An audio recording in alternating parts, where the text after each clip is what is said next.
Welcome to the iRally preview for round 9 of the FIA World Rally Championship. This is Rally Germany. I suppose you could call it the rally of Sebastian Loeb though, couldn't you? Sebastian Loeb has won this event, for the last 8 years running, and who would bet against him winning it for a 9th time this year? There are, though, 1 or 2 changes this year, aren't there? 1.6 turbos, the first time we've seen that 1.6 turbo car on tarmac. How good is the Fiesta going to be in comparison to the DS3? How good is the Mini going to be in comparison to the DS3? I think the Citroen has to be the car to beat this weekend. They have always made a fantastic car for tarmac rallying. I think it'll be exactly the same this year. Sebastian Loeb in that Citroen, almost unbeatable. He could, I'm sure, drive these stages without a co-driver. He knows them so well. He goes so well on these stages. Well, as you can see, we're in the Moselle Valley. That is the Moselle River. The vineyards behind are where day 1 and day 3 stages run. If you actually look right up towards the escarpment up there, there's a corner where a few years ago Manfred Stoll took to the air in his car. Very, very difficult stages up there. Always exciting, always drama on this rally. For a tarmac rally, always full of drama. A lot of that drama is going to happen on these hillsides, these vineyards behind me. But this is where day 1 is. Day 3 is here as well. Day 2 is down in the military Baumholder area. But what we'll do now is we'll go and have a look in a little closer detail at the vineyards up the hill there. So as we said, Rally Germany, very much 3 different days, different characteristics. And look at this, look at where we are. We're in amongst the vineyards. Day 1 is up in the vineyards here. Day 3, for the last few stages, we come back to the vineyards. What do the vineyards really give us for the rally? Well, they give us some really tight, twisty roads. They give us some big cuts. You've got to be neat and precise through the vineyards here. If you're not, well, as you can see, there are some big drops. And in the past, quite a few drivers have come to well, they've had problems in here, haven't they? You can remember back to the days of Chevy Pons. Remember, he disappeared into these vineyards, came out looking like a disguised World Rally car, covered in vines, covered in grapes. If you remember, Manfred Stoll went right off the edge. His car took to the air off the vineyard here, off one of the vineyard roads, a few years ago. So they certainly are very, very challenging. As with all the roads here in Germany, the man who masters them better than anyone is Sebastian Loeb. Really, I suppose one of the things that again typifies this region is the weather and the way that the weather changes. Round here in these valleys you can get some very dramatic changes in the weather. There's Chris Meek doing his recce. This is actually stage 3 that we're on just now. That was Chris Meek just passing by with Paul Nagel. 1 or 2 recce cars coming towards us, another one on its way now. That could be Sebastian Ogier, I suspect. You know, these guys have been here before. We're talking about Chris Meek, we're talking about Sebastian Ogier. They both... Oops. That's not Sebastian Ogier, not sure who that is. What are you saying there? Tell me what you're saying. Arousal. That was happened to Arousal, interestingly, in a Mitsubishi, not in a Mini for his recce. Yeah, you know, the weather around here can play a big, big part, particularly in this area. Lots of deep valleys. The weather comes across quite quickly and changes rather rapidly. Over the last few years, we've seen quite a bit of rain. You know, as I say, Sebastian Loeb is the man that will master these stages, but the other drivers with a little bit of rain, well, it makes it very, very interesting indeed. So, day 1 is around the vineyards here. Day 3 is around the vineyards. Day 2 is the Baumholder stages, and that's where we're going now.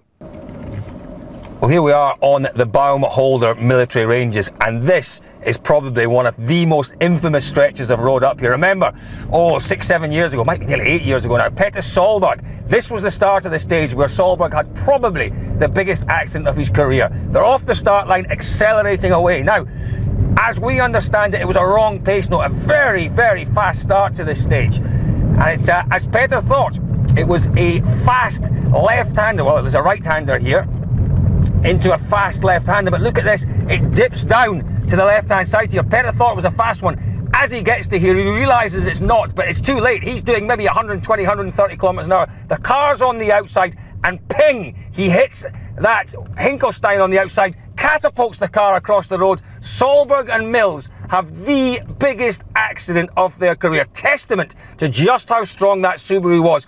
Both of those boys walked away from that accident and went on to win the very next rally in Japan. Let's get out and have a look, though, at that Hinkle Stein. So as you can see from the onboards, a blind crest that Solberg and Mills came across way too fast, a wrong pace note. They thought it was a fast corner, they should have been braking. What's the consequence of that? Well, it threw them way across this side of the road, and they came down here and hit this Hinkle Stein. Now just look at this Hinkle Stein. You can see it's been hit in the past. Petra's car wouldn't have moved this a millimetre. That's been hit by tanks in the past. Still not moved completely. So the car hits that one, hits this one, hits a third Hinkle Stein, and then ends up way across the road on the other side, down there, still on its wheels, but completely shattered. It was, as I said earlier, almost a miracle that both Mills and Solberg walked away from that one. But what are these Hinkle Steins all about? Well, as I said, look at this. This one's obviously been hit in the past, hit by Petra Solberg, but it's been hit by tanks. And okay, it's moved a little bit, but it's not moved a lot. What you've got here is solid concrete. What you can see is like an iceberg. What you can see here is probably not even, I don't know, maybe 30% of it. The rest of this Hinkle Stein is underground, and they are designed to keep tanks on these surfaces. Now, Hinkle Stein's quite clearly a part of the features on the Baumholder range, but the other big feature is this surface. Look at this. Look how abrasive this is. It is concrete with little chucky stones, as we would call them in Scotland. That can be tyre wearing. It can really, really wear the tyres. The other issue you've got here is there's a fine layer of dust on that surface. It can be very, very slippery. If you get a little bit of rain here, it becomes a huge challenge in the Baumholder. So, quite a few things to look out for. Watch the Hinkle Steins. Your rally will end if you hit a Hinkle Stein. You do not hit those and get away with it. Watch the slippery dust. The cuts are another issue here. You can get some big, big cuts. A lot of muck pulled onto the road. It can be very, very challenging in the Baumholder.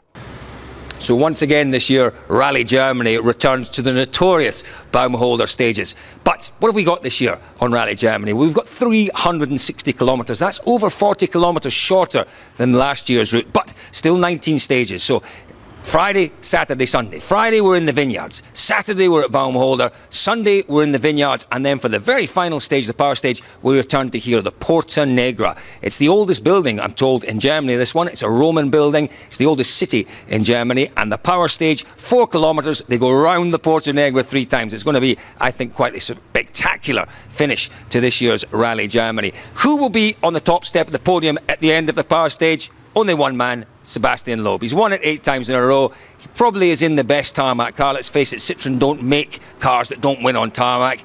We're all saying, well, there's a chance that maybe this year the Fiesta may have a bit of an upper hand on tarmac. I don't think so. I really don't. The combination of Citroën and Sebastian Loeb on tarmac is unbeatable. Loeb will be on the top step of the podium come Sunday evening. And then we've got to look at the other 2 places on the podium. Tough one for Sebastian Ogier, I'd have to say, because he has publicly stated he has to win this rally. If he wants to win the world title this year, he has to win this rally. And that means an all-out assault from Sebastian Ogier from stage 1. I think within 2 or 3 stages, mind you, if he's still on the road, he will realise he cannot beat Sebastian Loeb. And I think he will keep it on the road, Ogier, and he will settle down and he'll take the points for 2nd place here. That leaves the final place on the podium, and then it becomes a little murkier. Ford, I think, will take that 3rd place. I don't know who, mind you. Mikko Hirvonen and Jari-Matti Latvala. Really don't know which one. Maybe the one who has the most luck this weekend. Let's face it, the Ford hasn't been 100% this year, has it? I think on tarmac, though, we shouldn't see the kind of mechanical problems that we've seen on other rallies this year that have been hard and tough. When there's been attrition, the Ford has unfortunately been a little fragile. I don't think that'll be a problem here. I think it'll keep going. Hirvonen or Latvala for the final step? Let's say Latvala. But if we're talking about surprises this weekend, who might surprise us? Well, I think Danny Sordo might be the man to surprise us here. He has won here in the past in a junior car, as has Chris Meek, as has Sebastian Ogier in the junior category. Sordo has finished 2nd here, I think 3 times, maybe it's 4 times. He certainly finished 3 times on the podium here. He knows the stages well, he likes the stages. If the car is good enough, Sordo has the talent and the experience to finish up on the podium here. I don't think he is going to, but that might be the surprise of the weekend. Petra Solberg, well, hasn't enjoyed a huge amount of luck here in Germany in the past, as we've already seen from that little piece in the Baumholder. Solberg is always a threat. If the weekend goes his way, who knows? He might find himself battling for the win here. But my 1, 2, 3 is Loeb, Ogier, Latvala. Maybe a surprise from Danny Sordo. We'll have to wait and see. But one thing you can guarantee, in front of the Roman ruins here, the Emperor this weekend will be Emperor Loeb. He will be crowned the King of Trier, the Emperor of Trier, whatever we want to call it, this weekend. Now listen, you're probably watching this on iRally. Don't forget, iRally is now available also on YouTube with our iRally channel. Subscribe to that if you haven't already done so. We've got an Android version now, so if you're watching through our YouTube channel, you've got an Android phone, have a look in your app store, download iRally to there, and you can enjoy all our little videos, all our news stories, all our radio reports from rallies around the world this year. Rallye Germany, though, gets underway with 6 stages in the Moselle Valley on Thursday morning. Join us on iRally for all the action. On Friday morning, forget that, I said Thursday, I meant Friday.